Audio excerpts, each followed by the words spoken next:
di sini tuh kami menjamu saudara-saudara kami yang Kristen untuk bertanya. Kalau mau menjelaskan juga boleh, asal Bapak teruji dulu kredibilitasnya. Maksudnya apakah Bapak memang seorang ahli atau Bapak adalah seorang yang hanya awam? Karena kalau awam, saya tidak ngizinin Bapak menjelaskan keagamaan Bapak, ini berbahaya gitu Pak. Tapi kalau Bapak itu adalah seorang mungkin pernah belajar misal gitu ya, maka saya izinkan Bapak untuk berdiskusi dua arah dengan saya. Tapi kalau ternyata Bapak awam, saya malah pengen Bapak cuman belajar aja, bertanya begitu, sebagai bentuk Siap. penghargaan kami terhadap kalian umat Kristen, supaya kami tidak berdosa. Karena dalam Islam, agama saya, kami diajarkan begini sama Nabi aku: barang siapa yang menuntut ilmu untuk mengolok-olok orang jahil atau mendebat para ulama, finar, begitu, masuk neraka, kata Nabi aku. Jadi aku nggak mau masuk neraka. Mungkin Bapak mending bertanya aja deh. Siap. Kalau Dan tema saya kita nih Pak, tema kita nih tentang kitab suci. Jadi aku pikir mending Bapak bertanya tentang kitab suci aja. siap. Kalau saya membuat sebuah narasi seperti ini, Uni setuju nggak bahwa ketika Anda mengatakan Bible kami itu, saya perlu akui bahwa sepertinya sulit kita mau menjelaskan karena ini menyangkut iman. Apapun yang mau dijelaskan, Uni itu punya data yang kuat bahwa Bible itu merujuk pada kisah yang dituliskan, bukan wahyu yang gedebuk ya. Itu. Jadi menurut saya, kalau seseorang berdakwah, kalau dia seorang muslim, ya intinya itu dia ingin mengatakan bahwa ajaran Islam, agama kami itu sangat benar. Nah, untuk itu kalau saya membuat satu kesimpulan, nggak usahlah Uni kita bicara tentang Kristen yang menurut persepsi Anda itu banyak salahnya.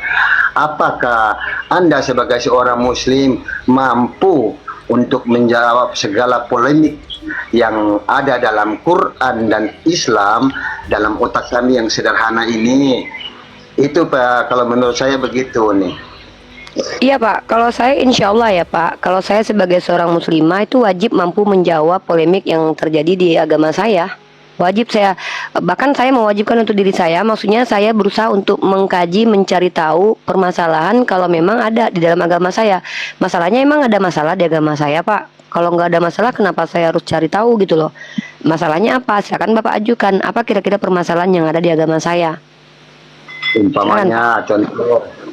Tapi Uni harus bisa tenang karena konsepnya kan menjawab agama yang benar, persepsi Saya itu Pak, kalau Bapak bicara bagus-bagus, tidak menghujat, saya akan tenang.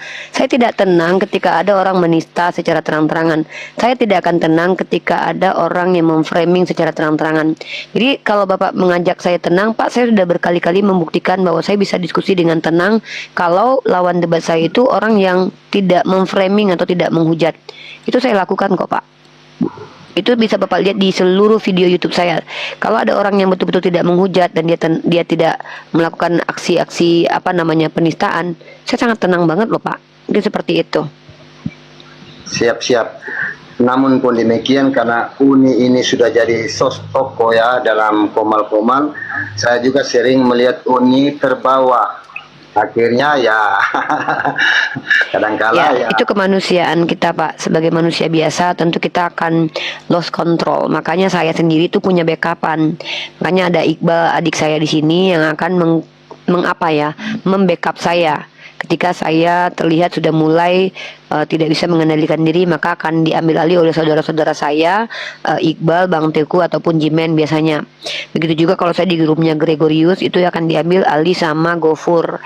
Jadi memang seperti itu Pak. Kami saling backup, kami saling melengkapi begitu. Silakan Pak. Mungkin Uni lebih tahu. Saya cuma biasa ya. Kita orang awam paling googling, Copilot, GPT dan sebagainya sebagai narasumber untuk mencari dalil. Uni tahukah kata anakronistik dalam Quran?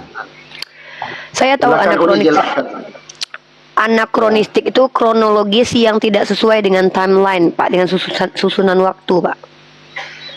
Mantap. Kalau di Bible banyak, saya bisa tunjukkan. Tapi kalau di Al-Quran silakan Bapak yang ajukan. Nah, itulah yang saya bilang Uni ini super ya. Super. Jadi langsung tahu. Tentunya Uni tahu ya, Uni tahu bahwa ada juga ayat-ayat yang anakronistik tadi dalam Quran. Jadi kalau memang ada, saya lebih menghargai Uni untuk Uni menjelaskan kenapa bisa ada. Gini Pak, pernyataan bahwa di Al-Quran itu ada anakronismenya itu datang dari seorang scholar yang mengkaji atau datang dari pribadi Bapak? Karena kalau Bible itu dari para ahli Pak. Jadi kalau kita bicara konteks akademik, saya adalah orang yang membawa perkataan para ahli, bukan orang yang mendengarkan asumsi liar dari orang yang salah kaprah terkait agama saya. Makanya saya minta Bapak tadi, coba Bapak tunjukkan dulu ayat apa yang anakronisme dan kemudian siapa yang mengatakan bahwa itu anakronisme. Kalau Bible saya bisa tunjukkan Pak. Contoh kalau Bible misalkannya ternyata kata ada sebuah kota, banyak nama-nama kota menurut para scholar Kristen sendiri yang sebetulnya itu belum ada tapi sudah dimasukkan ke dalam Bible. Itu anakronisme. Ya, atau kematiannya Musa yang dituliskan oleh Musa itu anakronisme. Masa Musa menuliskan kematiannya sendiri itu termasuk anakronisme. Gara-gara ayat itulah Ibn Ezra meragukan bahwa Perjanjian Lama itu ditulis oleh Musa. Nah, itu namanya anakronisme yang diakui oleh para scholar, dia itu Ibn Ezra, Pak. Buku Pak Dondi ada nggak Kak di sini? Ada Kak. Kak minta tolong Kak. Maaf Kak. Bukunya Pak Dondi ada nggak Pak? Kak, kalau nggak ada, biar aku tunjukin sama Bapak ini. Kalau nggak ada berarti nggak apa-apa Kak. Kakak pernah lihat? Ya nggak ada berarti. Berarti di kosanku ya. Oh, Kakak punya? Oh ya udah Kak pinjam dulu. Bentar Pak, enggak. Saya bicara tuh pakai literasi. Maksudnya gini, kalau saya mengatakan bahwa Bible itu ada anakronismenya, itu bukan kata saya. Nah kalau di Al-Quran ada anakronismenya, itu kata siapa? Kalau kata Bapak, kenapa saya harus percaya kata Bapak? Bisa jadi Bapak misunderstanding gitu loh. Nah kan Bapak bilang, Uni saya tanya ada anakronisme di dalam kitab Uni, kan itu baru tuduhan tuh. Maka tuduhan itu kan dibenarkan kalau bisa dibuktikan. Kalau saya, yang menuduh itu bukan saya, yang menuduh itu adalah orang Yahudi sendiri, namanya Ibn Ezra. Bahkan meragukan kitab Taurat, kelima kitab Musa itu ditulis oleh Musa gara-gara ada ayat di mana Musa menuliskan tentang kematiannya sendiri gitu loh. Paham nggak? Jadi kalau saya mengatakan Bible itu ada anakronismenya, bukan kata saya, tapi kata para scholar dari kalangan Yahudi. Tapi kalau Bapak mengatakan Al-Quran ada anakronisme, siapa scholar yang mengatakan itu? Nah ini bukunya Pak. Buku ini ditulis oleh Donditan memang. Dan di sini informasi yang dituliskan oleh Pak Donditan adalah nih, ya. Kita lihat tentang sejarah penulisan Bible kitab Perjanjian Lama. Nih. Kalau saya bicara tuh ada literasinya Pak. Nah Pak Dondi ini salah seorang yang sangat banyak literasinya. Nah nih, saya bacakan ya Pak. Ini kalau Bapak punya bukunya yang ditulis oleh Bible Expose judulnya by Donditan ya. Ini ntar ya, ini kata nih teman-teman ya, ini bukunya nih. Di halaman kedua nih.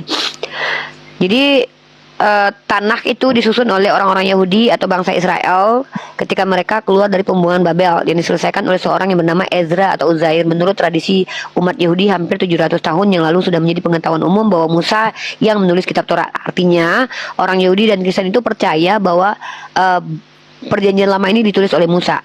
Namun muncul masalah. Ya nih saya sebutkan nih. Masalah mulai timbul ketika ayat-ayat dalam 5 kitab Musa mulai diteliti secara cermat dan dipertanyakan di kalangan internal Yahudi sendiri. Yaitu Abraham ibn Ezra adalah seorang pertama yang mengatakan bahwa kejadian kematian Musa tidak ditulis oleh Musa dan mengusulkan bahwa Yosua yang menulis teksnya. Masalahnya gaya penulisan dan narasi dari ayat kematian Musa itu cocok dengan ayat-ayat sebelumnya. Artinya itu ditulis oleh seorang yang sama. Kalau orang Kristen mengakui bahwa 5 kitab Musa ditulis oleh Musa, itu ada anakronismenya. Kesalahan dalam kronologis timeline yang tidak sesuai dengan time-nya begitu. Nah, kemudian kalau kita lihat banyak anakronismenya, saya akan tunjukkan kepada Bapak. Dan ini by data, Pak. Tapi kalau Bapak bilang di Al-Quran ada anakronisme, ya saya minta datanya. Kurang lebih seperti itu, Bapak, my brother. Silakan, Pak. Siap ini. Oke. Jadi kalau yang itu jawabannya di awal tadi ya.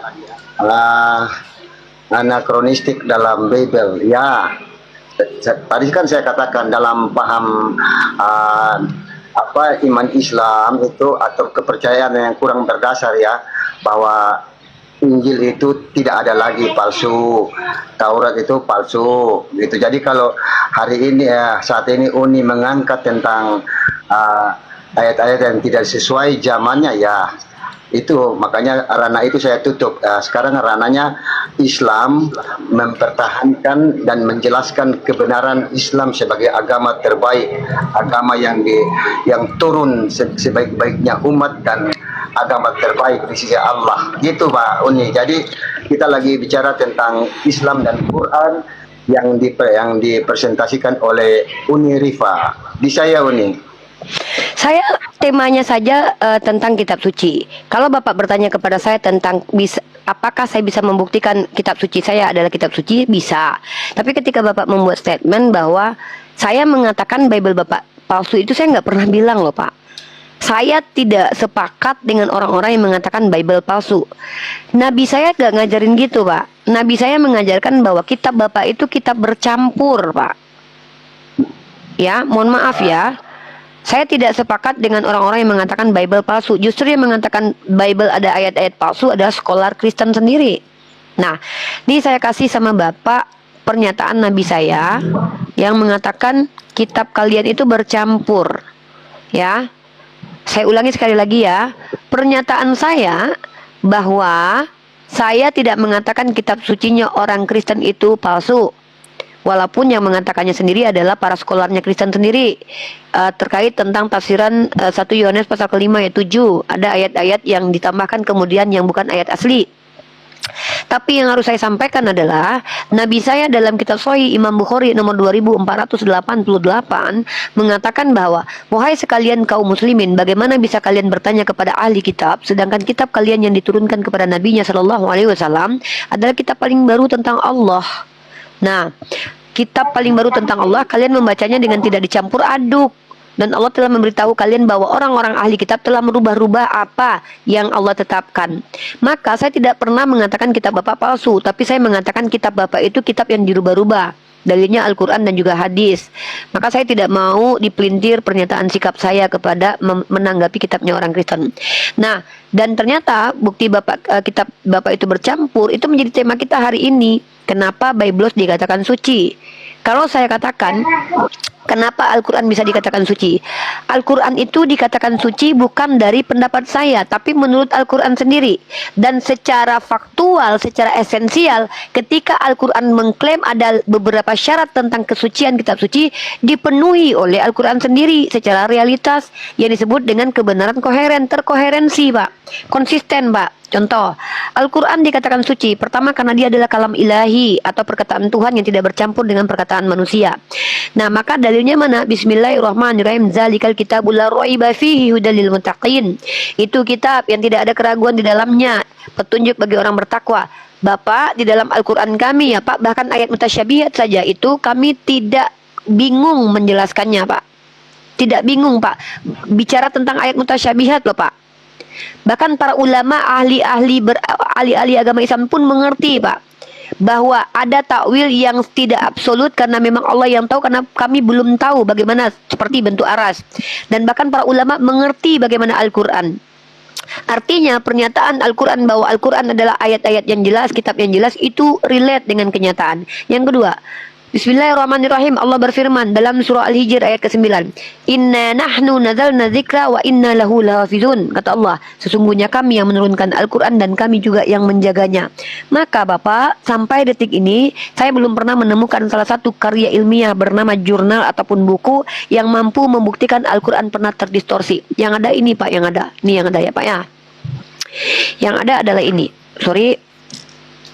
Yang ada salah seorang yang mengaku Islam bernama Profesor Munim Syiri yang pemikirannya dipengaruhi oleh para orientalis, mencoba menuduh Al-Quran itu pernah distorsi. Sementara Pak, tuduhan runtuhnya teori polemik kitab suci dibantah oleh Ustadz Muhammad Nuruddin di sini, di mana Munim Syiri sebagai seorang scholar terbukti pernah berbohong. Ya, ini kejahatan akademik yang tidak layak untuk dianggap sebagai sesuatu yang akademik ya. Nah, bahkan Pak, kami umat Islam mampu membuktikan kebenaran Al-Quran menggunakan paradigma rasio Pak, menggunakan rasional.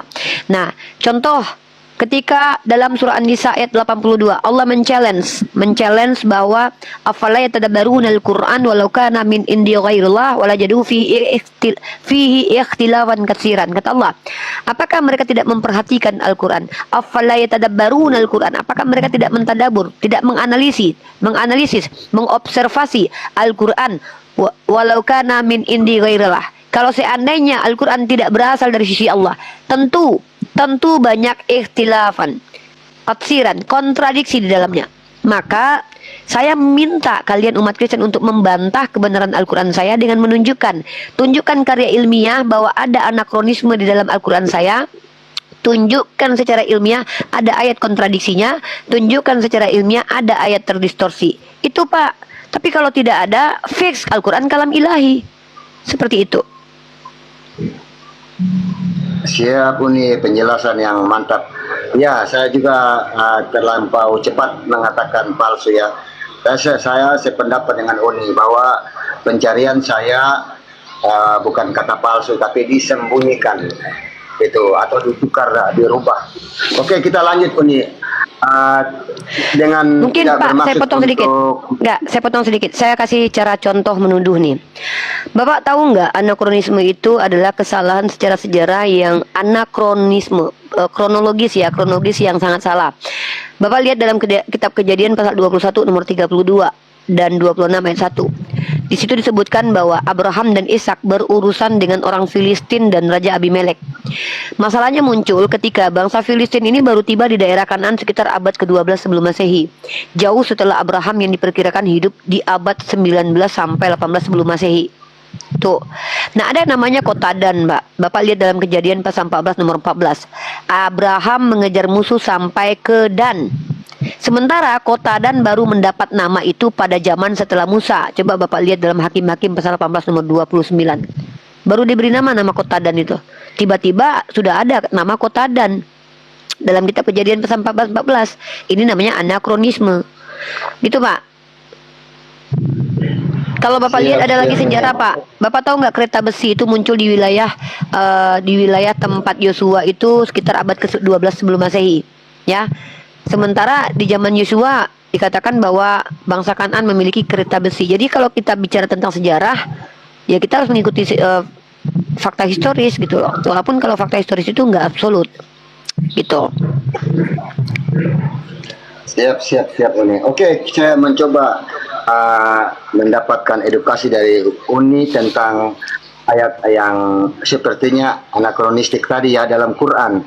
Itu terdapat dalam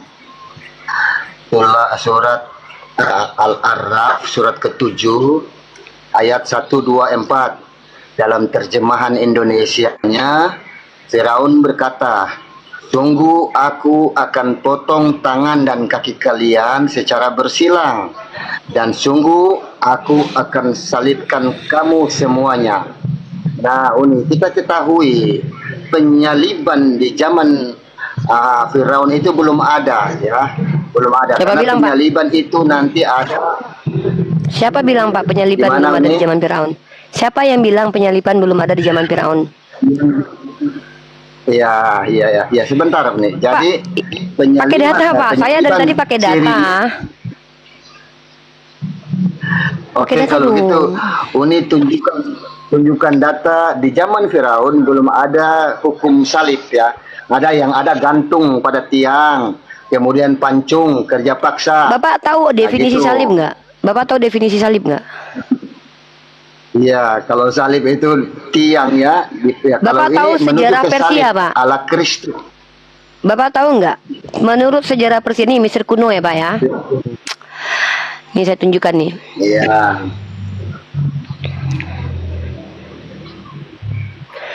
Yang lucunya ketika Bapak mengatakan bahwa hukum salib itu tidak dilakukan oleh orang Mesir, dan Bapak juga mengakui bahwa orang Mesir kuno itu menggantung, sementara Yesus yang katanya disalib itu justru digantung di kayu, Pak. Saya bingung dengan kalian.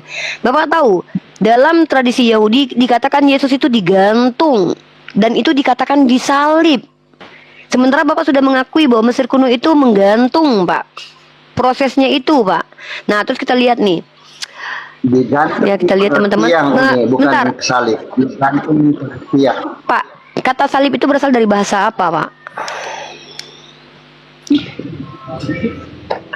Ya, silakan Uni dijelaskan saja, saya dengar. Nah, jadi kalau misalkannya gini ya, Pak ya. Nama istilah pembunuhan salib itu jangan Bapak berpikir bahwa salib itu melulu hanya seperti yang dilakukan kepada Yesus, Pak. Bahkan ketika proses pembunuhan yang dilakukan kepada Petrus dengan cara yang berbeda juga disebut dengan salib, Pak. Dan kita tahu orang Yahudi menganggap bahwa Yesus ini kalau istilahnya disalib, tapi menurut orang Yahudi itu dia digantung. Dan proses itu disebut dengan salib, Pak. Ngerti nggak? Jadi kalau Bapak bilang proses pembunuhnya dengan seperti itu, siapa bilang disalib itu cuma dengan cara seperti badan di tengah daging? Enggak, Pak. Istilah salib itu pembunuhan yang dilakukan dengan cara digantung, dengan cara bermacam-macam. Mau ditebalekkan, mau disilangkan, tetap namanya disalib. Jangan Bapak berpikir bahwa disalib itu hanya seperti ini doang, Pak. Enggak, Pak. Itu salah cara berpikirnya gitu. Siap. Ini bentar, saya cari data. Kalau saya ini, Siap. saya tidak akan banyak bicara dulu sebelum saya ada data. Nih ya. Bentuk hukuman serupa salib itu sudah dilakukan oleh orang Mesir, Pak. Sebentar, saya minta literasinya dulu ya. Bentar ya, saya ambil literasinya dulu.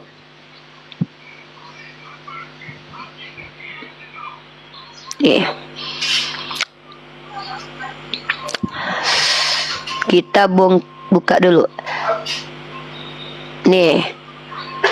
Teks Medinet Habu dalam kuil Ramses abad ke-12 sebelum Masehi. Relief menggambarkan para tawanan digantung atau dipancang di kayu sebagai hukuman atau simbol kesalahan. Nah, hukuman gantung atau pancangan ini sering diberikan kepada para pemberontak dari Libya dan Nubia.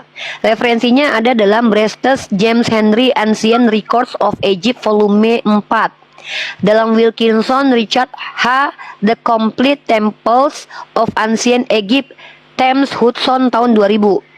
Kemudian dalam Papirus Turin, Pak, mencatat eksekusi terhadap pejabat dan pelayan yang bersekongkol menjatuhkan Ramses ketiga, dihukum digantung depan gerbang. Nah, ini yang disebut dengan penyalipan menurut Erikson W. Papirus Turin 2008, rekonstruksi naskah Mesir tentang pengadilan. Nah, relief kerajaan Asyur abad ke-8 sebelum Masehi menampilkan orang ditancapkan di tiang tajam sebagai teror kepada penduduk yang ditaklukkan. Ini disebut dengan salib, Pak. Pembunuhan yang serupa, Pak. Jadi kalau misalkannya, misal nih ya, ketika ada istilah makan itu nggak semua makan itu harus memasukkan nasi dengan tangan. Ada yang makan itu pakai sumpit, tetap disebut makan, Pak. Ada yang pakai sendok, tetap disebut makan. Jadi kalau kita bicara tentang penyalipan itu jangan dipersingkat maknanya hanya menggantung orang dengan tanda tambah begitu terus begitu, enggak seperti itu. Salib itu pembunuhan keji yang dilakukan dengan metode yang kurang lebih seperti yang terjadi kepada Yesus, seperti itu. Gitu, Pak. Kira-kira. Siap, Uni. Jadi nih ada lagi, Pak. Ada lagi, Pak. Herodotus, Pak, di abad ke-5 sebelum Masehi. Dalam historis 3125 Raja Darius I menyalibkan 3000 orang di Babylon, Pak. Gitu. Jadi penggantungan dan pemancangan tubuh di kayu-kayu itu, apapun istilahnya, itu sama dengan salib gitu loh. Disebut sebagai penyalipan, seperti itu. Sama dengan salib, tapi bukan kata salib, penyaliban digantung pada tiang. Ya makanya saya tanya, arti kata salib apa, Pak? Oke, fakta sejarah, hukum penyaliban dimulai dari Kekaisaran Persia dan Romawi abad ketiga sebelum Masehi. Data, Pak. Ketiga sesudahnya, itu fakta sejarah ya. Bentar. Ya data dong. Yang ada di zaman Yusuf itu adalah hukum penggal kelapa. Bapak tahu arti kata salib nggak sih, Pak? Saya mau tanya, Bapak ngerti? Pak, arti kata salib itu, coba Bapak tunjukkan kepada saya definisi salib. Salib itu dari bahasa apa, Pak? Salib itu dari bahasa Syriak. Akar kata bahasa Semitiknya itu ya, Pak ya, dari kata solaba. Solaba ini artinya adalah menyalip dan menggantung pada tiang, Pak. Itu digantung, ini bukan disalib. Oke, udah. Loh, Oke. enggak, saya tuh Kita gini lanjut loh. ke Kalau Bapak maksud disalib itu cuma dipaku kayak Yesus, itu salah saya bilang. Kan saya sudah jelaskan tadi. Contoh, memakan itu bukan hanya memasukkan dengan tangan nasi ke dalam mulut. Pakai sumpit juga makan, pakai sendok juga makan. Tadi saya tanya sama Bapak, Bapak mengerti arti kata solaba, salib? Asal katanya dari mana? Bahasa apa yang dipakai? Bahkan salib sendiri juga diterjemahkan kepada menggantung. Jadi kalau ada orang yang matinya digantung pada Raja Ramses dulu Ramses ketiga tuh, maka itu juga dikategorikan sebagai salib, Pak. Bapak tuh gimana sih? Karena arti salib itu sendiri dari kata solaba artinya menggantung, memancang orang di atas tiang, dan peristiwa itu sudah dilakukan. Tadi saya sudah bacakan gitu loh. Udah saya mau ini buka bentar dulu. Kalau kayak gini ya, diskusi mah. kita lewat aja ke anak kronis yang berikutnya, boleh ya? Sebentar dulu Pak, saya kasih data dulu. Bentar. Bentar ya, saya lagi cari. Saya udah pernah bahas ini dulu, cuman saya nggak simpan datanya. Saya bahkan punya data sejarahnya itu. Enggak kok, saya tidak mendebat. Saya tidak mendebat. Saya ini bukan cuma ke Bapak. Nanti ada saudara saya yang Islam dapat pertanyaan seperti ini ya. Teman saya kan dapat pertanyaan begini, jadi mereka tahu cara menjawabnya seperti apa. Oke Pak, karena saya kalau diskusi ini bukan cuma untuk si penanya saja, tapi saya memberikan edukasi juga kepada orang yang menonton. Bentar.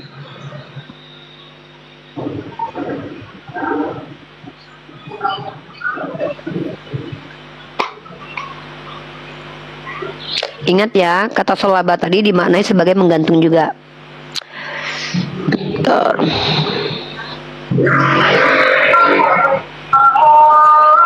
Saya lagi cari data dulu.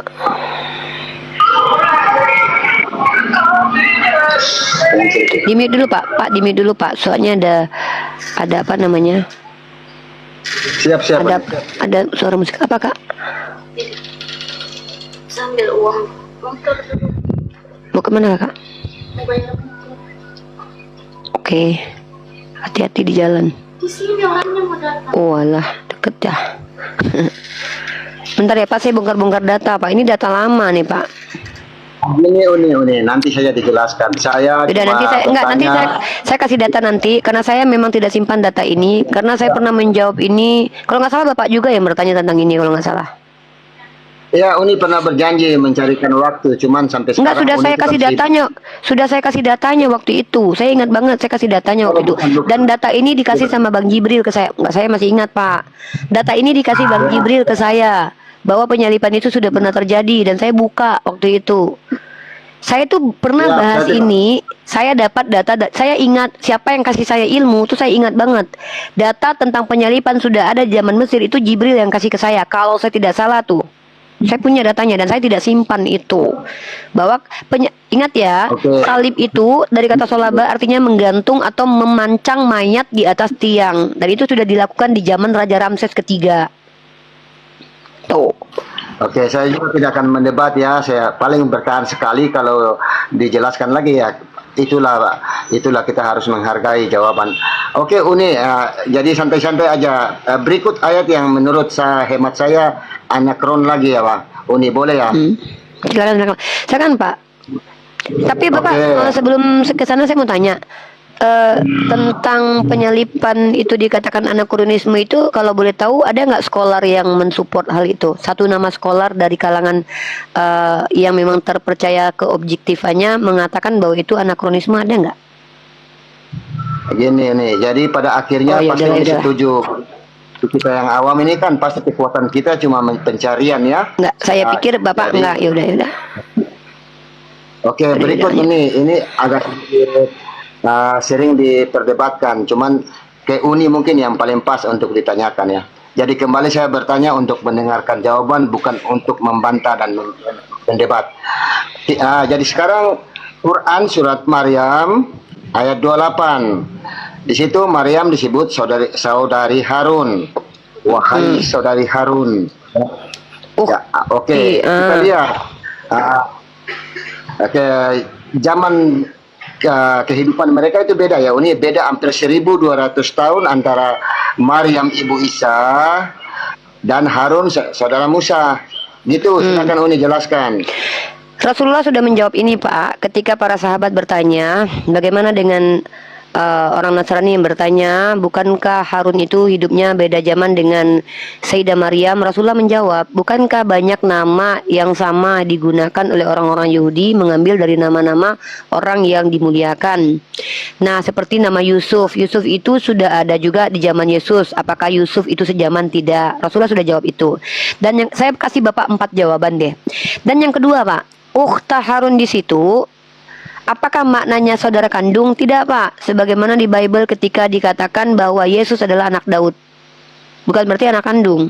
Karena dalam Islam, Pak, ketika Rasulullah berkata, aku merindukan saudara dan saudariku, maka para sahabat berkata, siapakah saudara-saudarimu? Bukankah kami saudara-saudarimu? Lalu Rasulullah berkata, kalian adalah sahabatku, saudara dan saudariku adalah mereka yang belum pernah melihat aku tapi mereka mengikuti aku. Artinya saya ini ukhti Muhammad. Bukan berarti saya sejaman dengan Nabi Muhammad. Jadi orang-orang soleh itu saling bersaudara, Pak. Dan itu dijelaskan dalam Al-Quran dan dalam hadis. Maka tidak ada para ulama yang memahami bahwa ukhta Harun tersebut maksudnya saudaranya Sayyidah Maryam ini adalah adik kandung dari Harun yang bernama Miriam. Tidak, Pak. Tidak ada seperti itu para ulama memahami, ya. Dan masalah ukhta Harun ini saya sudah jawab dalam situs saya nih, di website saya tuh kalau nggak salah ada jawaban tuh, ya. Dan saya berikan datanya. Ntar dulu. Seperti itu ya. Nah, jawaban yang ketiga seperti tadi, Rasulullah sudah menjawab ini dengan mengatakan bahwa banyak orang yang menggunakan nama-nama orang yang dimuliakan di kalangan orang-orang Yahudi.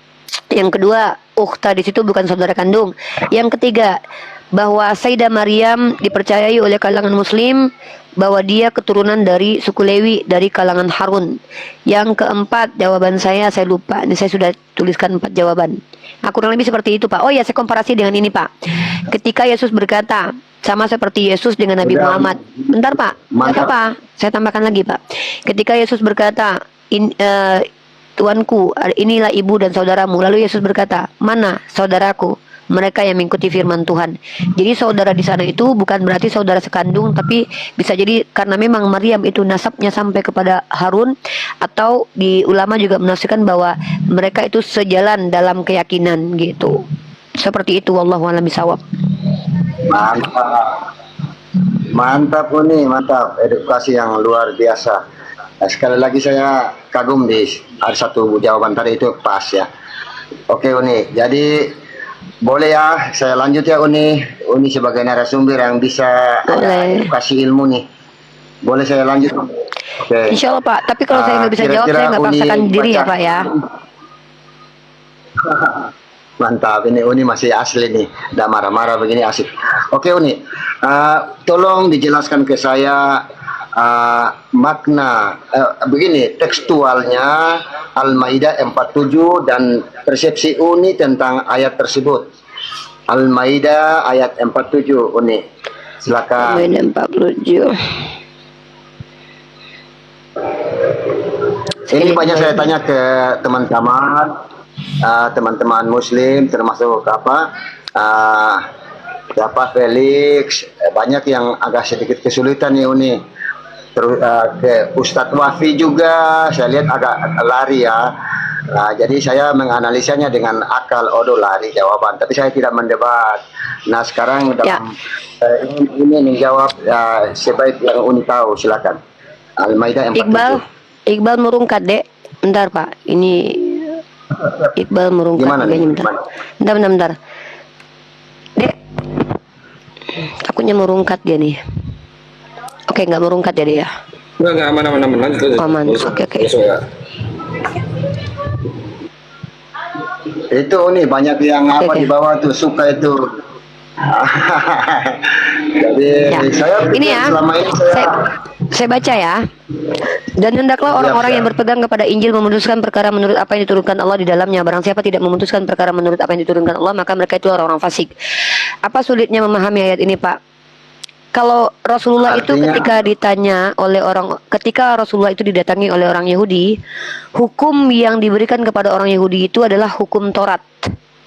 Kepada orang Nasrani maka Injil. Jadi Rasulullah itu diperintahkan untuk memutuskan perkara di antara orang-orang Yahudi itu seperti yang mereka imani di kitab mereka. Makanya ketika para orang Yahudi, ketika mereka itu membawa perempuan yang berzina pada waktu itu, maka mereka mempermalukan perempuan tersebut. Maka apa kata Rasulullah waktu itu? Bukankah ada di kitabmu bahwa kalau seandainya perempuan berzina ya dirajam? Artinya Rasulullah diperintahkan untuk memerintahkan orang Yahudi untuk jujur dengan kitabnya. Kalau memang tertulis di kitabmu, ikuti itu. Apa yang ada di kitab Tauratmu, ikuti itu. Begitu juga dengan orang Nasrani. Kalau memang di Injilmu kau anggap begitu, ya ikuti. Sama seperti yang kami lakukan sekarang nih. Kami kan diskusi sama Bapak. Bapak bilang saya percaya kepada Bible. Maka kami menguji konsistensi kalian dengan mengatakan, ya sudah, kalau begitu hukum yang kalian lakukan harusnya sesuai dengan di kitab kalian. Ini sebagai bentuk gini loh Pak. Kalau saya memahami bahwa Allah Subhanahu wa Ta'ala itu mengajarkan kepada kami untuk menguji konsistensi kalian juga tuh. Dan Rasulullah itu menguji konsistensi para orang Yahudi dan orang Nasrani juga Pak. Karena mereka bilang begini, saya percaya dengan kitab ini, tapi ternyata mereka banyak berdusta gitu loh. Contoh ketika ada perempuan yang berzina itu, mereka nggak rajam. Makanya Rasulullah diperintahkan untuk lakukan hukum yang mereka imani di kitab mereka. Nah jadi Allah berkata, pengikut Injil, wahai siapapun mereka, pengikutnya Nabi Isa, dia wajib menerapkan syariat Nabi Isa. Wajib Pak, karena dia mengaku pengikut Nabi Isa. Pengikut Nabi Musa, wajib baginya menjalankan hukum Taurat, karena dia mengaku pengikut Nabi Musa. Tapi ketika Nabi Muhammad hadir sebagai Nabi terakhir khataman Nabiyin, mereka harus beriman kepada Nabi Muhammad SAW. Makanya ada dalilnya dalam Al-Quran. Bismillahirrahmanirrahim. Innalladzina amanu walladzina hadu wan nasara wassabiina man amana billah wal yaumil akhiri wa amila sholihan falahum ajruhum inda rabbihim wala khaufun alaihim walahum yazanun. Itu data. Barang siapa yang beriman, baik dari kalangan Yahudi, Nasrani, kalau dia beriman kepada Allah dan beramal soleh, maka dia tidak akan bersusah hati. Artinya Pak, kalau memang kalian mengaku, mereka ahli kitab itu mengaku bahwa kami pengikut Isa, mereka harus konsisten ikuti apa yang diajarkan Nabi Isa Al-Masih putra Maryam. Tapi ketika ternyata Islam sudah hadir karena banyak penyelewengan yang terjadi, maka wajib bagi kalian untuk ikuti Nabi Muhammad SAW. Seperti itu Pak. Siap-siap nih, kita pending dulu sampai ke wajib lah mengikuti ya, karena saya belum punya kekuatan dalil untuk itu, belum dapat saya. Gini, ada dalilnya, ada dalilnya. Ada dalilnya, bentar, ada dalilnya. Bentar. Nggak, saya kasih dalil nih. Yesus berkata, masih banyak yang ingin aku ajarkan kepada kalian, tapi kalian belum sanggup untuk menerimanya. Tapi aku akan meminta kepada Bapakku untuk meminta penolong lain. Artinya Yesus sudah mengatakan dengan clear bahwa dia tidak selesai mengajarkan ajarannya. Dan kalian tidak mau mengikuti orang yang disebut dengan Al-Amin, yang adalah kebenaran, bernama Muhammad ibnu Abdullah, karena keingkaran kalian. Padahal ketika kami bisa membuktikan bahwa Muhammad ibnu Abdullah tidak pernah berbohong, apa yang dituliskan dalam kitab suci yang dibawa oleh Muhammad ibnu Abdullah ini terbukti sebagai kalam ilahi, kalian tidak mau menerimanya. Inilah bukti keingkaran kalian. Kenapa? Ya mungkin keenakan makan berdua, tidak mau ketakutan, mungkin tidak mau kehilangan dunia, atau karena terdoktrin dan tidak mau menggunakan akal pikiran. Sebenarnya simpel saja Pak. Bahkan saking toleransinya Nabi Muhammad diajarkan oleh Allah, ketika orang Yahudi yang menolak beliau saja meminta putusan perkara kepada Nabi Muhammad, apa kata Allah? Putuskan menggunakan kitab mereka. Enggak dipaksa, putuskan pakai Al-Quran Pak, karena kalian tidak beriman kepada Al-Quran. Kurang apa Nabi saya toleransinya Pak? Inilah bentuk bahwa Nabi saya itu bukan seorang manusia yang haus validasi untuk diikuti. Orang Yahudi saja datang kepada baginda Muhammad ibnu Abdullah, putusannya itu lihat di kitabmu, kata Rasulku. Inilah bentuk bahwa Nabi saya bukan orang yang memaksakan kau harus terima Al-Quran ini. Kecuali kaum kafir pada zaman Rasulullah dan zaman kami menyerang kami ketika kami syiar Islam dengan baik. Seperti itu. Maka telah wajiblah kami berperang kalau kami diperangi. Wallahu a'lam bishawab. Ya. Saya bacakan beberapa tafsir dulu tentang ayat itu ya. Ya, saya bacakan beberapa tafsir para ulama terkait tentang ayat itu. Ibnu Katsir menjelaskan bahwa ayat ini merupakan lanjutan dari konteks ayat sebelumnya tentang Taurat dan Injil. Allah perintahkan agar ahlul Injil berhukum dengan hukum-hukum di Injil, termasuk hukum moral dan keadilan. Ibnu Katsir menegaskan bahwa Injil yang asli mengandung perintah yang sejalan dengan Al-Quran. Seperti itu. Nah, di masa Nabi Muhammad hukum Al-Quran menggantikan, menasakh. Bapak tahu arti nasakh mansukh, ya? Nasakh mansukh itu menjadi pengganti dari hukum karena sudah datang nabi baru. Maka hukum yang relevan dari mulai kenabiannya sampai nanti akhir zaman itu adalah hukumnya di Al-Quran. Kenapa? Hukum untuk Yahudi, untuk Bani Israel telah dinasak mansukh, dinasak dan dimansuh, digantikan. Karena itu hak Allah. Kenapa? Inilah bentuk pengetahuan Allah memberikan hukum sesuai dengan timelinenya. Bayangkan kalau di zaman tahun 2025 ini hukum masih Taurat, Pak. Nggak kebayang kita, Pak, kalau ada perempuan nggak perawan dari sampai mati. Semua perempuan rata-rata mati itu, Pak. Karena banyak yang nggak perawan, Pak. Karena Allah tahu bahwa di tahun 2025, di tahun 2000 sampai nanti banyak perempuan-perempuan lagi tidak menghargai kevirginannya. Kalau seandainya hukum Taurat masih diberlakukan tahun ini, apa yang terjadi, Pak? Mati semua itu anak-anak yang mengaku gadis itu, Pak. Kenapa? Pada faktanya, Bapak tahu kalau kita mau menyelidiki, Pak, banyak sekali perempuan yang hamidun sebelum menikah.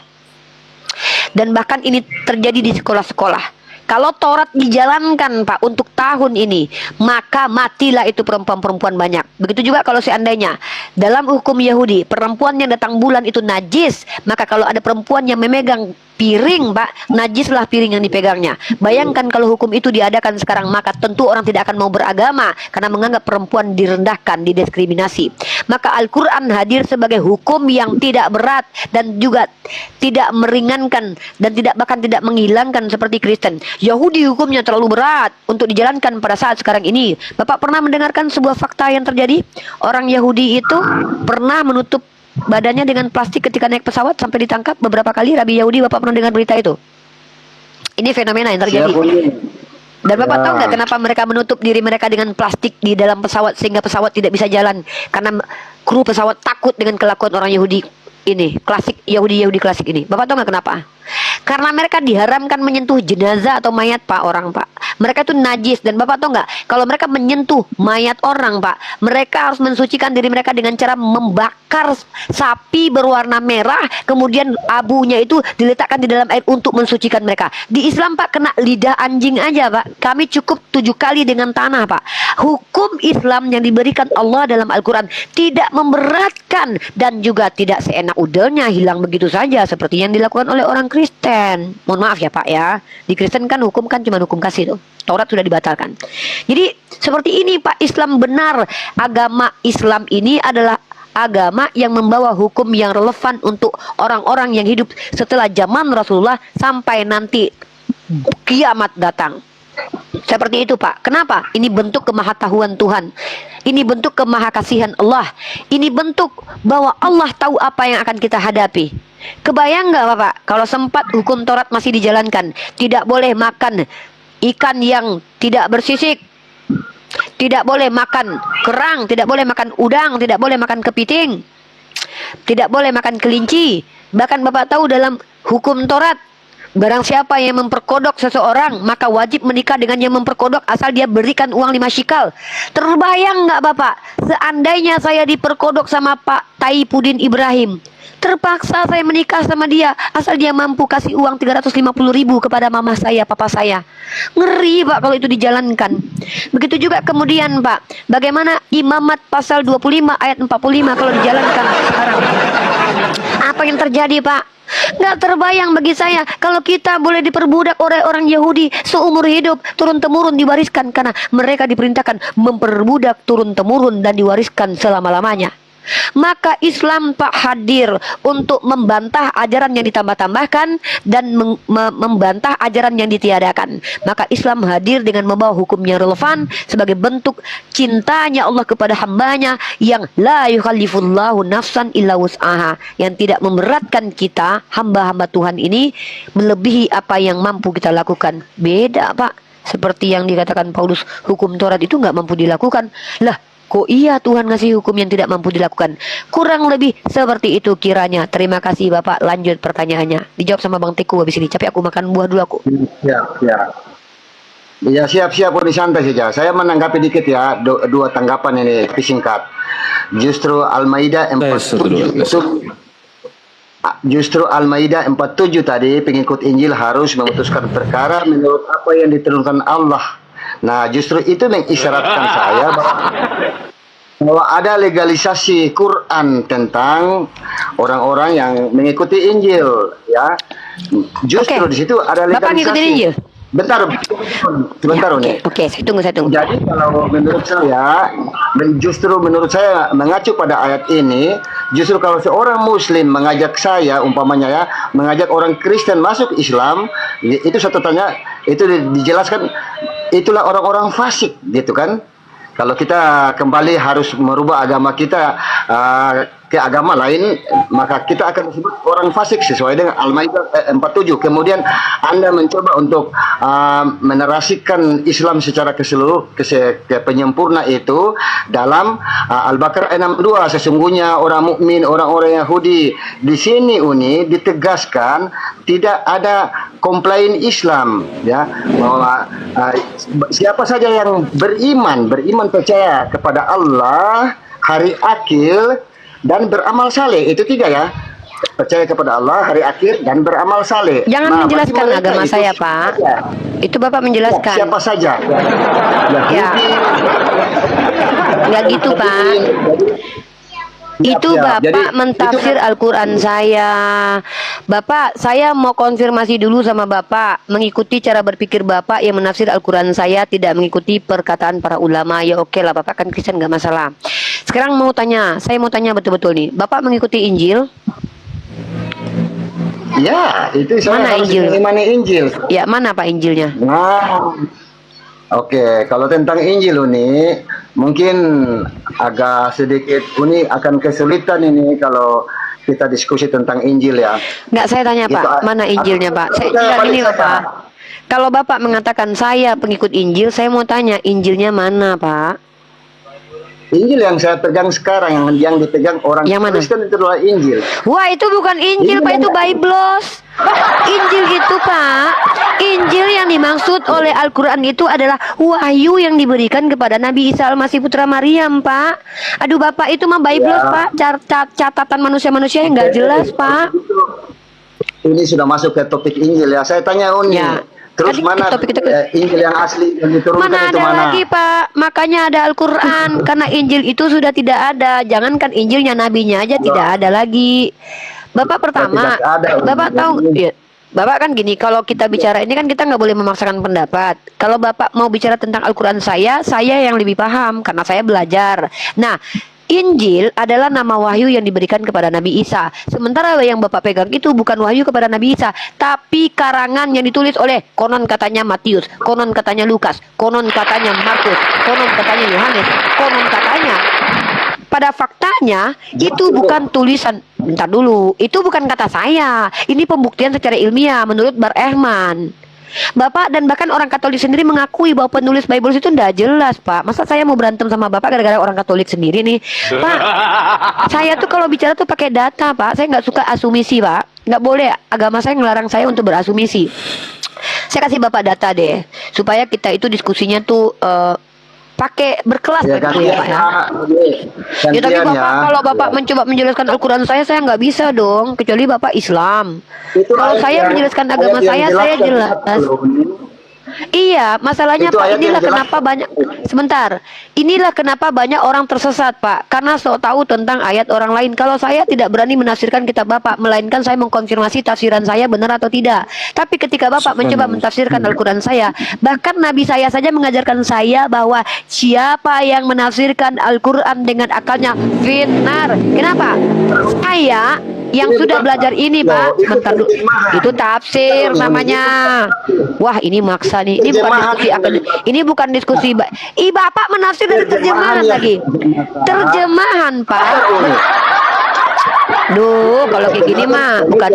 Ini namanya bukan diskusi, Pak. Ini Bapak Jadi- mau memperkodok agama saya.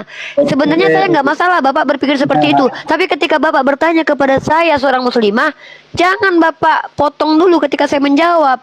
Udahlah saya jawab, saya dibantah dengan ketidaktahuan. Masa saya dibantah sama orang yang menafsir terjemahan Al-Quran? Jangan gitu dong.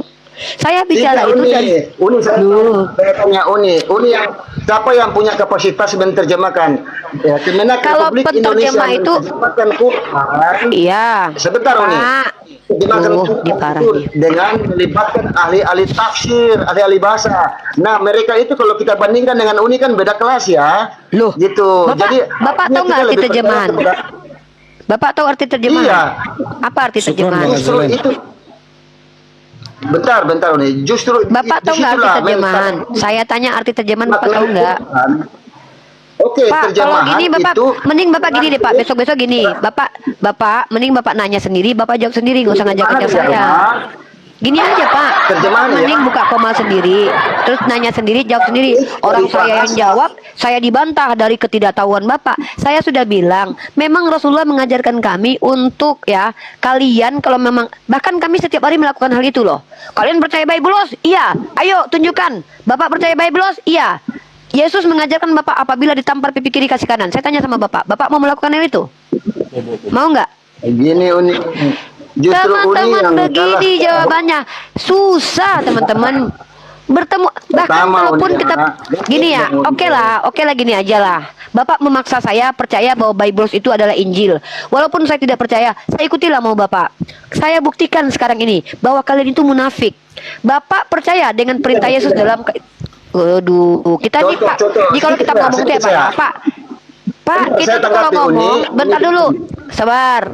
Kalau kita ngomong, kita tuh konsisten Pak. Maksudnya gini, saya nggak mau mengikuti Al-Quran karena Al-Quran sendiri menurut saya mengikuti Injil. Yang mana yang Injil? Ini kitab yang saya pegang, Biblos. Oke lah, saya tidak mau berdebat memaksa Bapak untuk mengatakan bahwa ini bukan Injil. Saya nggak perlu berdebat lagi karena Bapak sudah ngotot. Artinya ini sudah didoktrin. Oke lah, saya ikuti maunya Bapak. Bapak yang terhormat, kalau Bapak mengatakan bahwa Biblos adalah Injil, Bapak betul nggak konsisten percaya bahwa Bible itu adalah ajaran Yesus dan Bapak mengikuti? Silakan Bapak jawab. Kita langsung uji-uji aja guys. Ya. Ya. Justru ketika bicara tentang Injil, ini menunjuk bahwa literasi Quran Uni itu kurang. Jadi Teman-teman ketika gimana saya sih Bapak mengatakan ini? Injil Saya itu, sudah ngikuti pemahaman dia, malah Iya. dia nuduh-nuduh ad hominem. Bapak Bentar. menyerang pribadi karena Bapak nggak bisa menjawab. Saya nggak pernah nyerang pribadi Bapak dari tadi loh. Saya nggak bilang Bapak bodoh di sini loh. Mari kita buktikan. Saya Mari Bapak kita bilang buktikan. minim literasi Mari tentang kita Al-Quran buktikan. itu penilaian Bapak. Saya membuktikan omongan Bapak itu sebagai laki-laki. Bapak bilang Bapak percaya kepada Biblos. Saya tanya Bapak Oke, percaya saya nggak pada percaya. ajaran Yesus? Loh, kok saya yang Ya, diuji? pakai data, Yang Uni. mengklaim Untuk- Bapak. Ini Bapak udah nggak nyambung, Pak. Ya. Saya sudah ikuti mau Bapak. Saya sudah ikuti mau Bentar, Bapak. Uni. Enggak, Bapak ngerti nggak sih diskusi kita? Pak, kalau mau debat Sedikit dulu, kusir supaya jangan sama dipaham. saya. Dipaham gini. Tidak. Gini Uni. Jadi saya ingin kenapa saya pertahankan? Kenapa menurut saya literasi Uni tentang Quran kurang? Kenapa? Coba Uni baca Al-Maidah ayat 15 supaya Uni tahu apa itu Bible atau Injil yang dipegang orang Kristen. Itulah Injil. Coba Uni baca Al-Maidah 15 dan terangkan kepada saya. Arti itu ayat yang mukamat ya, jelas dan nyata. Jangan Udah. menuduh Bible Injil itu sudah begini, sudah begitu. Padahal Quran menjelaskan apa itu Injil dalam Al-Maidah ayat 15. Silakan Uni. Ayo, Pak, supaya makanya saya itu bilang, Pak, sudah orang bilang. Duh, ini kalau diskusi kayak gini teman-teman, dia mau jawaban saya seperti yang dia mau. Bapak sudah saya ikuti maunya. Saya sudah jelaskan Injil. Aduh, Pak, Bapak mending ngomong sama tembok lah. Pak, saya nggak mau debat kusir Pak sama orang tua, males Pak. Saya sudah ngejelasin dari tadi. Injil adalah wahyu kepada Nabi Isa. Duh, Bapak tadi ngomong saya diam loh. Bapak kok kayak gitu sih? Bapak ngomong saya diam loh tadi loh. Dengarlah orang Kristen. Kalau kalian bertanya tentang Al-Quran kami, kalau kalian salah kaprah dan bahkan mempelintir Al-Quran kami maklum. Gak apa-apa. Tapi ketika saya ikuti pola main kalian, tunjukkan konsistensi. Duh, dipotong lagi gue ngomong. Kayak mana ini coba? Kenapa Bapak ketakutan? Kenapa? Ya udah kalau lanjut tuh diam di mute dulu. Pak, saya ini bukan budak, Pak. Ya. Saya itu akan membaca Al-Quran yang kalau saya mau baca. Bapak mute dulu. Orang-orang Kristen, teman-teman, nggak tahu diri, nggak tahu malu. Injil dikatakannya Bible. Bible itu catatan orang yang tidak jelas. Lalu dia paksa bahwa kita harus mengakui bahwa kitab yang nggak jelas itu adalah Injil. Udah nggak tahu malu. Ya, memalukan, tapi nggak punya rasa malu. Kemaluannya mungkin ada, rasa malu mungkin nggak ada. Jadi gini teman-teman ya, Injil itu merujuk kepada wahyu yang diturunkan kepada Nabi Isa. Lah dia pegangannya Biblos yang nggak ada kaitannya sama Nabi Isa. Nah ketika saya sudah ikuti cara berpikirnya, ya udahlah gitu. Saya capek ngajarin kamu bahwa Injil itu bukan Biblos. Ya udah, sekarang aku ikuti mau kamu. Kamu percaya dengan Biblos itu adalah Injil Yesus? Kan begitu. Silakan dijawab. Iya Uni, saya percaya bahwa Bible ini adalah ajaran Nabi Isa dan saya mengikutinya. Kita lanjut ke pembuktian. Berani nggak diuji? Ngomong itu kalau nggak bisa dipegang, omongannya mending ganti pakai celana pink. Gitu loh. Sekarang kita maju. Udah, Apakah Anda ayo. mulai? Berani nggak diuji? Anda percaya nggak kepada Bible? Berani nggak? Waduh, yaudah Iqbal masuk Iqbal. Bapak ini kelihatan Iqbal udah ketampol. Masuk Bang Iqbal. Teguh masuk, Bang Teguh masuk. Bang Teguh silakan. masuk. Boleh. Saya minum dulu ya. Oke, saya dikit Uni. Mari berhakimlah pada Quran itu Uni. Di Quran menjelaskan bahwa Bible yang Di mute aja. Dia mentafsir Al-Quran kita. Dia nggak punya hak menafsir Al-Quran. Bapak menjelaskan Al-Quran saya seolah-olah Bapak lebih paham dengan Al-Quran saya. Itu udah salah. Oke. Sekarang kita mulai dari Bapak tadi klaim bahwa Bible yang Bapak pegang ini adalah Injil Yesus. Betul Pak? Astagfirullah. Ini ulama yang menjelaskan kenapa Anda sama Uni. Enggak, saya tanya Jadi Bapak. gini. Dengarkan. Saya Nah, nanya Bapak. Bapak mengklaim. Dengarkan dulu. Apakah Bible yang Bapak pegang ini adalah Injilnya Yesus? Saya tanya. Ya, Injil sesuai Quran. Oke. Coba sekarang kita buktikan benar nggak itu Injilnya Yesus. Artinya kalau memang itu Injilnya Yesus, coba Bapak baca Lukas 8 ayat 1. Sebentar Bang, sebentar. Baca dulu kita Baca. buktikan Kenapa apakah takut? ini Injilnya Yesus. Bentar Kita buktikan dulu. Loh. Iya, silakan Anda baca, silakan ayo. Oke, saya baca ya. Lukas 8 ayat 1. Ya. Tidak lama sesudah itu Yesus berkeliling dari kota ke kota dan dari desa ke desa memberitakan Injil Kerajaan Allah.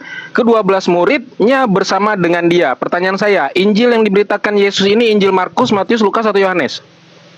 Ya, yang ditulis itu Injil Matius, Markus, Lukas, Matius dan Oh, Yohanes. berarti Injil Markus, Matius, Lukas dan Yohanes sudah ada di zamannya Yesus. Ya, gini Bang, sama dengan Quran gini. dibukukan. Bentar. Ini, mari kita lihat. Ini yang saya, Saya bilang tanya, literal. dengarkan dulu pertanyaan saya. Abang. Ya, Teguh, ketika bentar. Ini yang saya dengarkan, sebut. Bapak perhatikan pertanyaan saya ya. Di dalam Lukas 8 ayat 1, Pak. Ya, kita buktikan ini coba benarkah jawab. Bible ini Injil Yesus? Kan begitu? Ya benar. Di Lukas 8, Yesus itu sudah memberitakan Injil, Pak. Pertanyaan saya, Injil yang diberitakan Yesus ini Injil Markus, Matius, Lukas atau Yohanes?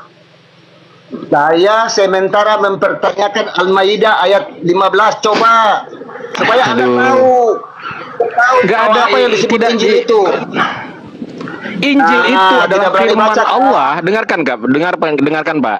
Injil itu adalah firman Allah yang disampaikan kepada Nabi Muhammad, Nabi Isa secara lisan. Paham ya? Secara lisan. Besar, Bang. Dengar Bang. Injil yang ada saat itu sudah ada tua sebelum Quran, dan Quran itu mengacu pada Sekarang Bible kita yang Anda sebut. membuktikan, Pak. Bentar Sekarang dulu, kita Bang. buktikan Bentar dulu. Injil yang Bapak maksud adalah Bible itu apakah benar itu Injilnya Yesus? Justru Anda yang tidak akan mungkin dapat membuktikan bahwa Injil itu turun, karena Injil itu adalah kabar kita tentang Yesus. Makanya saya bilang, Pak, gini ketika ya. Uni Rifa, Injil yang sebentar, disebutkan saya- di dalam Al-Quran itu, Pak, bukan Bible yang Bapak pegang sekarang. Injil yang disebutkan di dalam Al-Quran itu adalah ketetapan Allah atau firman Allah yang disampaikan kepada Nabi Isa secara lisan, tidak secara tertulis. Allah itu menyampaikan semua firman itu secara lisan, nggak ngasih buku dia. Gini Teuku, mari kita diskusi Al-Maidah ayat 15. Ayo. Apa yang mau Bapak tanya di ayat itu? Oke, ulama sepakat ya bahwa Ya. kitab yang dipegang orang Kristen itu, Injil itu, iya ya, banyak yang disembunyikan. Ulama mana yang ngomong gitu? Ya, bentar dulu, dengar dulu. Dan banyak yang dibiarkan. Kemudian kita merujuk asbabun nuzul, tafsir ulama. Ternyata menurut para penafsir terbaik, ya, kayak Imam Qurtubi, ya, bahwa apa yang ada itu yang dibacakan Bible bagi. Bentar dulu, Bang, bentar dulu. Itu kalau yang benar benarkan, yang tidak bertolak belakang dengan tauhid Islam itu dibuang, ditolak. Yang kita tidak tahu kita diam. Jadi saya tanya, saya mau percaya Teoku sama Rifa atau percaya kepada para ulama? Oke, sekarang Bapak percaya pada ulama. Dia sebentar, Bang. Bentar, tinggal dikit. Injil yang dipegang cuma itu. Tidak ada bukti manuskrip bahwa Injil itu diturunkan. Justru situ kacaunya pemahaman Islam itu. Injil itu Bagaimana ceritanya manuskrip diturunkan, Pak? Saya sudah jelaskan. Injil yang diturunkan oleh Allah kepada Nabi Isa itu secara lisan, bukan ada manuskripnya. Paham nggak? Manuskrip itu tertulis, Pak. Ini kenapa orang Kristen kayak gini kualitasnya ya? Tinggal dua kalimat nih, tolong. Jadi Injil itu adalah berita tentang Yesus. Yesus itu adalah tokoh daripada Injil itu. Tidak ada bukti bahwa Injil itu diturunkan, karena Injil dalam iman Kristen adalah kabar baik. Yesus adalah sosok yang disebut Injil. Nah, Quran membenarkan itu, Al-Maidah ayat 5. Jadi Anda ini sementara mengajak saya untuk fasik. Ya, fasik artinya tidak percaya kepada Injil. Yesus kapan disebut Injil? Sejak kapan Yesus dipanggil Injil? Oi Injil gitu. Aduh, parah ini. Justru kalau kita bicara hukum, Uni Rifa, Uni sama Bang Teguh ini gugur secara hukum. Anda mengatakan sebuah teks sudah palsu. Wih, ngeri kali kau menjustis begitu. Sudah palsu. Ngeri kali kau katakan. Enggak. Oke. Sekarang gini. Waalaikumsalam, Bunda Rama. Gini Pak ya. Lanjut. Ya. Kan sudah saya jelaskan dari tadi. Injil yang dinarasikan di dalam Al-Quran itu, Injil yang dinarasikan di dalam Al-Quran itu bukanlah Bible yang Bapak pegang sekarang ini. Oke, nah sekarang kan Bapak yang mengklaim bahwa Injil itu adalah Bible yang Bapak pegang sekarang ini, kan begitu? Nah, saya bertanya, mana ayat Quran yang menolak Injil sekarang? Mana ayat Quran yang menolak Injil sekarang? Ayo, coba mana? sebentar, Bapak sabar. Saya kasih ayatnya, tapi bukan Al-Quran, hadis saya kasih ya. Ya. Tapi lagi dulu Bang Teguh. Sekarang gini Pak, sekarang Bapak buktikan dulu bahwa Bible yang Bapak pegang itu adalah Injilnya Yesus. Karena ini ya, aku tambahkan lagi ayatnya nih. Matius 9 ayat 35.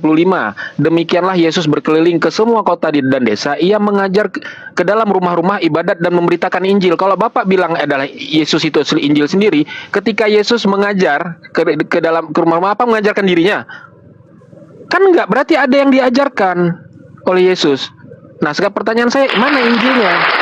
Apakah yang diajarkan Yesus itu Injil Matius, Injil Markus, Injil Lukas, Injil Yohanes, atau Injilnya Paulus?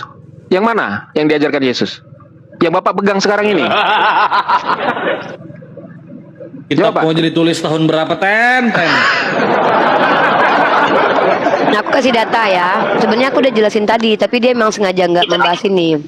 Nih ya, nih. Saya pakai kata Nabi Muhammad aja, Pak.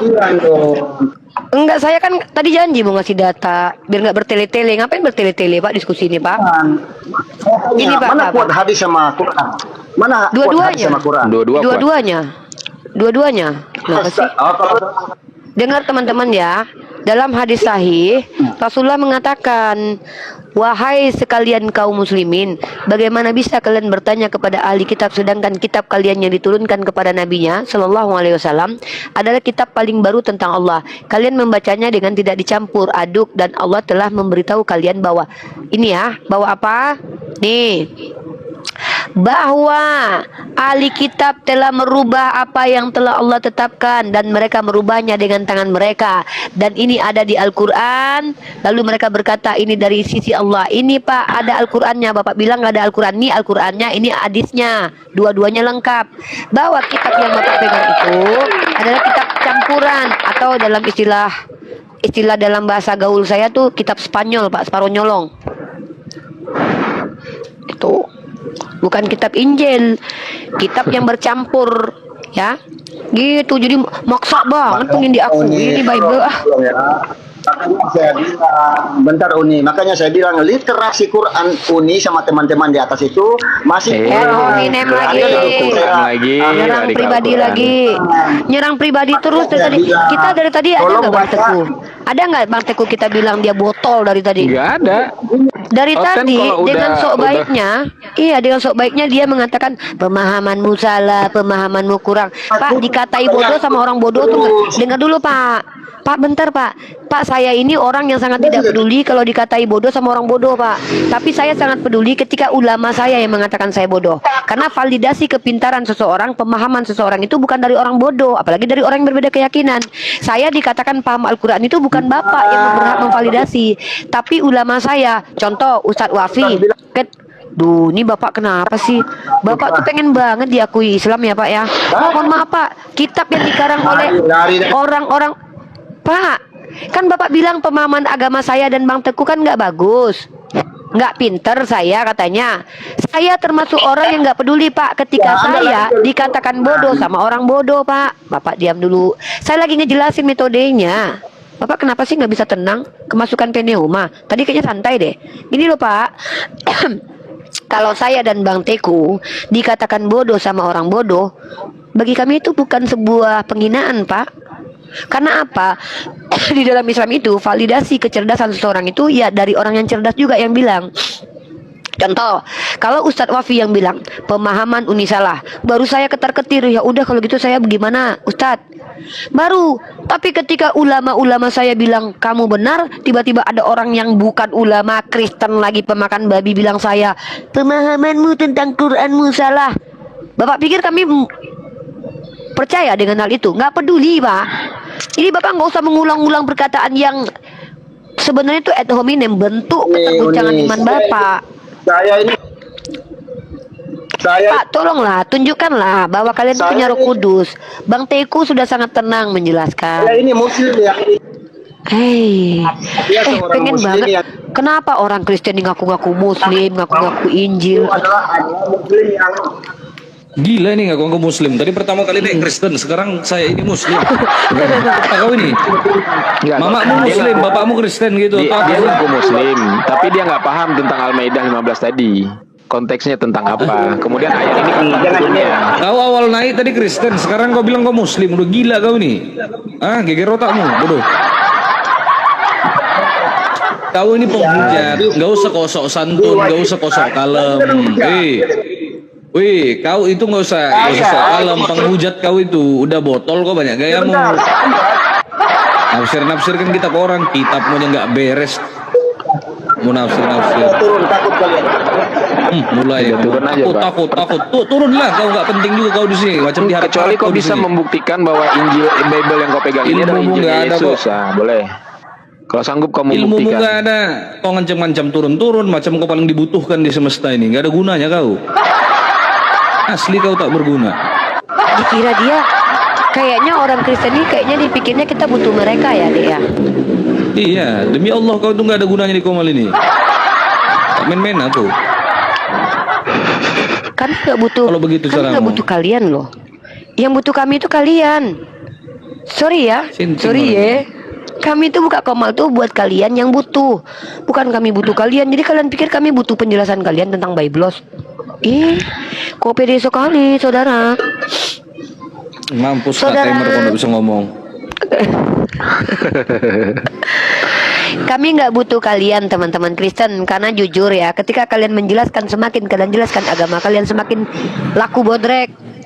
Kalau kami ketika menjelaskan, selesai, nggak ada pertanyaan lagi. Karena kami itu agamanya make sense. Agama Islam itu sejalan dengan naluri, sejalan dengan akal, bukan malah bertentangan. Ya, ini ada pula agama. Jadi kitab saya adalah Injil. Di kitabmu nggak ada tertulis Injil, yang ada Evangelion. Bacalah Evangelion. Pede kali bilang Injil. Injil itu hanya ada di Al-Quran. Itu istilah untuk wahyu yang diturunkan kepada Nabi Isa. Pengen banget dipalidasi sama orang Islam. Ada-ada aja lu. Mau jadi kiper, mungkin lu jauh.